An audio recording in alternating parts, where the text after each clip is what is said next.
Hey guys, welcome back to Burnout's Hot Rod Shop.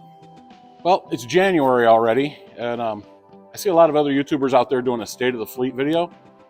And to be honest, it's cold here in the Poconos. Today, I think the high is 35. This is our first day above freezing since the beginning of the year. So I'm going to put together a quick little state of the fleet video for you guys as well.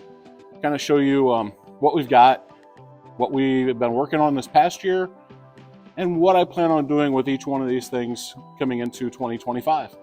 So sit back, relax, stay tuned, and hope you enjoy this one. Can you see my breath?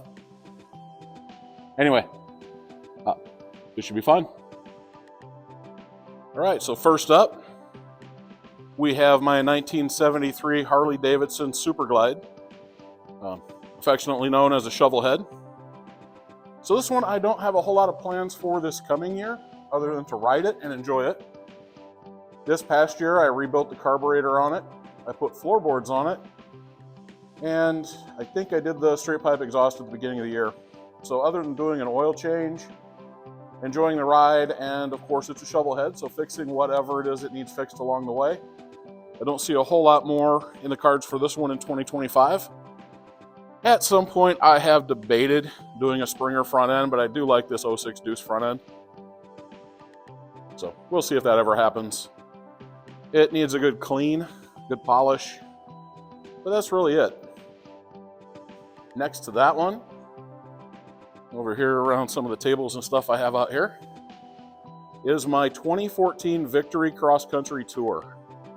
This is my daily ride in the summer. This thing has been a great bike. I haven't put nearly the amount of miles on it I wanted to, but it has been a fantastic bike. I've ridden it on a couple 12, 13-hour trips and a ton around town.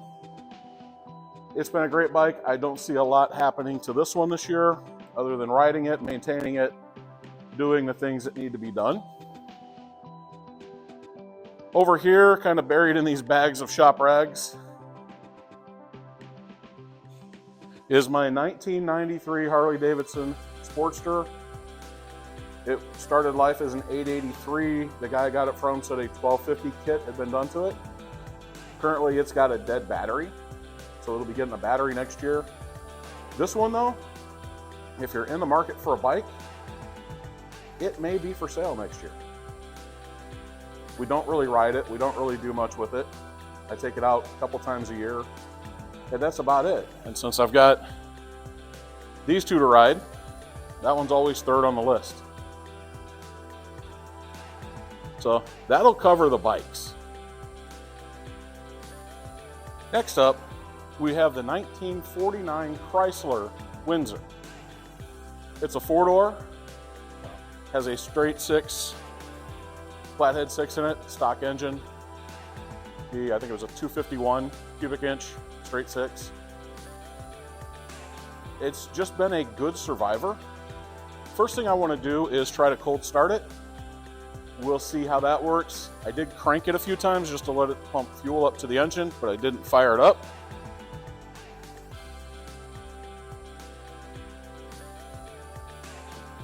So let's see how she does.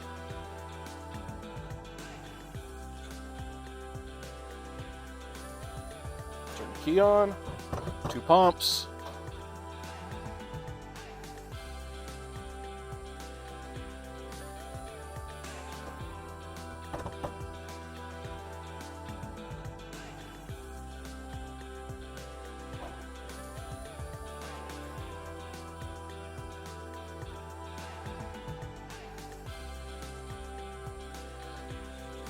Looks like she might need a little bit of influence. So let's see if we can do that for her real quick.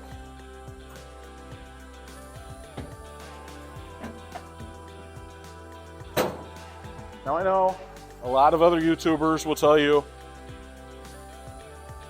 don't use carb clean, don't use ether, don't use brake clean. And you shouldn't run it off of them. But sometimes they just need to get started.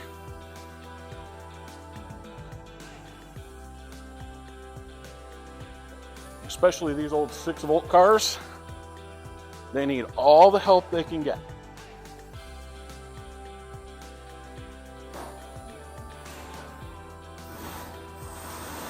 Just like that, see? Just a little bit of help.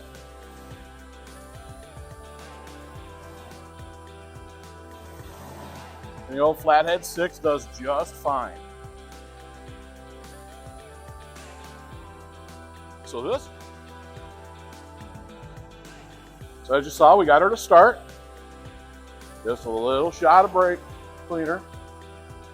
She fires right up and purrs like a kitten.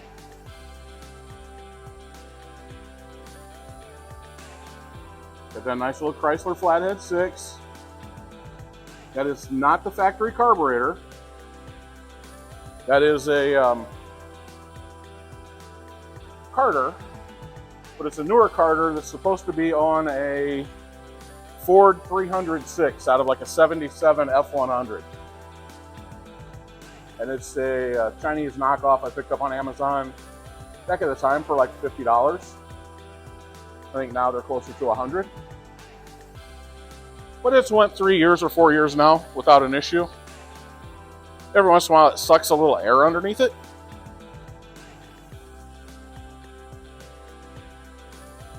So this one, as you can see, pretty on the inside. Interior is in really good shape. It had one little hole right there. So I actually put that little Scottish patch over the top of it. Because, I don't know if you can see that, but it is a Highlander series Windsor, which is that interior style. We open up the back door. Look at that legroom. This was the cheapest of the Chryslers back whenever it came out. Look at all that legroom. My kids are always like, why don't they make cars like this today? It does have a fold down armrest in the center.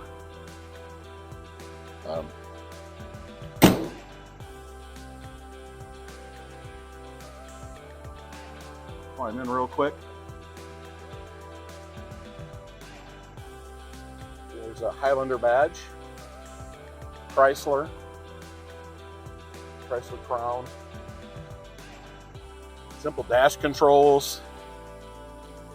Look at that, 48,332 original miles. Good oil pressure, a little less than half a tank of gas. Everything's turning just like it's supposed to. See, this car is a Survivor. I think it's had a repaint. There is a little bit of overspray on some of the seals. But in general, a great car. See if I can close the hood on it for you.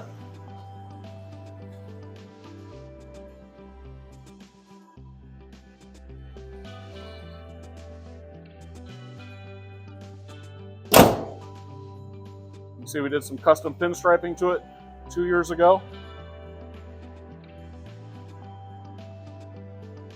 I did wax it last year, I think. But it's original patina. I had a little dripping on the hood. Some dust and dirt, needs cleaned up just like all the rest of them. I did add this visor a couple of years ago.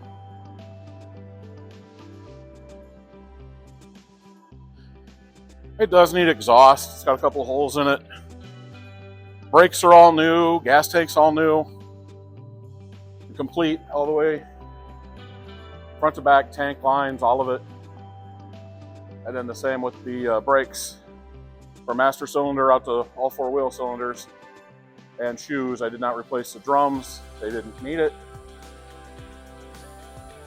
I guess maybe the reason I'm giving you all this information on it is because I think this year I might actually put this one up for sale. I call it Chuckski, named after a friend of mine that was a big time Chrysler guy. I just don't see a lot more that I want to do with it, other than maybe pass it on to the right buyer. I'd probably ask about $14,000 for it. I've seen a lot of them lowered and stuff like this where people are wanting like 18. I think that's a little much, but 14 is probably pretty good. So if you're interested, hit me up. Maybe we'll work something out.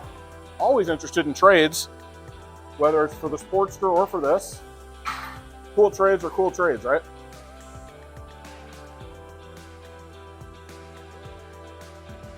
We'll go ahead over and shut it off. It'll go back up on the lift soon.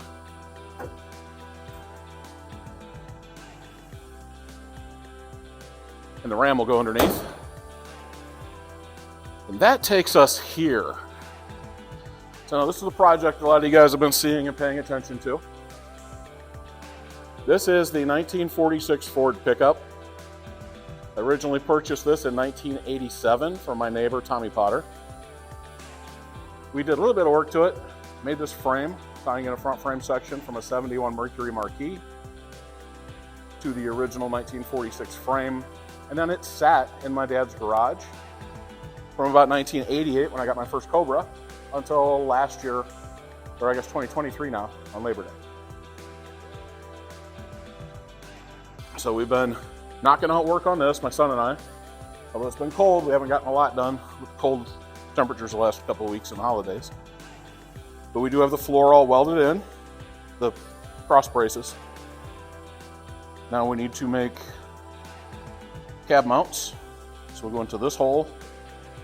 We got the cab mount pad there, another one up there, matching on the other side. We'll get that in, we'll be able to lift this up. Currently we've actually welded it to the frame of the truck, just tack welded it up underneath those edges so that it wouldn't move. I think one of the next things I want to do to it is get this intake off and put the walk over there, the new intake right there. Get that set on, mocked up, so that we can see how it's going to sit with the cab and everything else. Ideally, I'd like the air cleaners just a little bit above the cab, where the hood would sit. The other thing we've got to do once we get the cab mounts completed is we need to get rid of these hunched shoulders. So, as we see there, kind of looks like it's shrugging its shoulders at us with the way the bed sits up so much higher than the cab. We need to get the bracing cut out and get new bracing put in about 6.5 inches higher up the sides of the bed so that we can lower the bed to 6.5 inches to match what we did on the cab. We also see right now that the axle's centered in the hump for the axle, but we've moved everything around enough with the front frame and stuff that you can see that center notch and the wheel are about 3 to 4 inches different. So we want to move the axle forward. That 3 to 4 inches, we've got C-notches to put into the frame.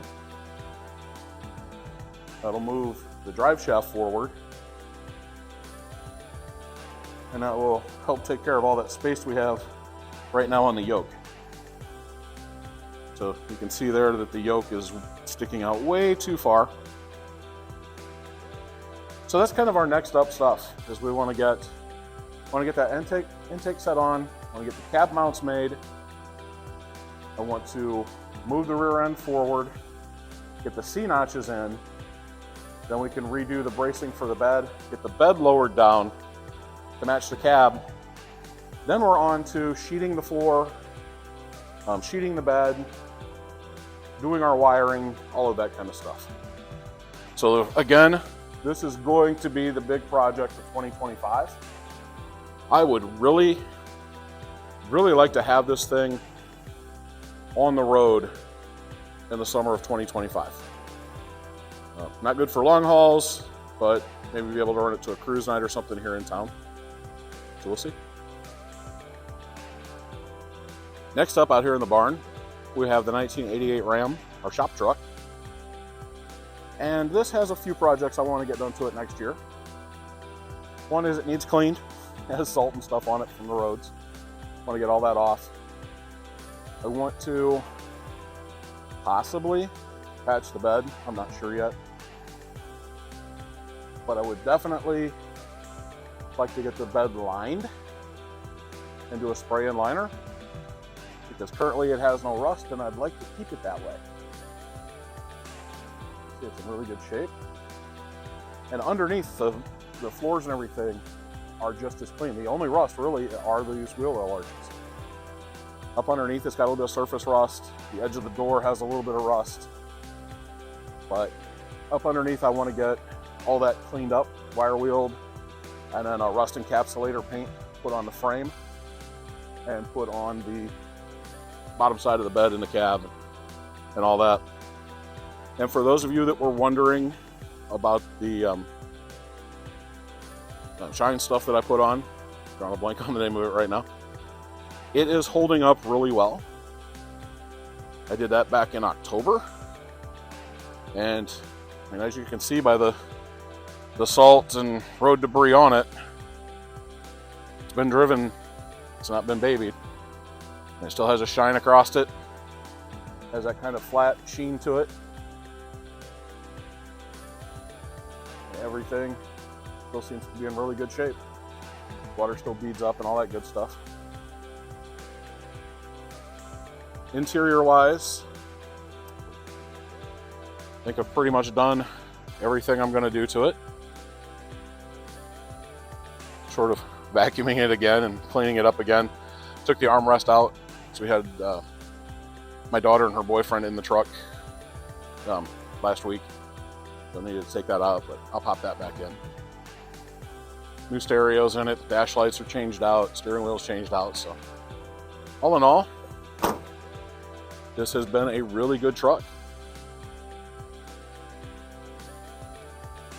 I will continue to use it as my daily driver, shop truck, and for whatever else we may need.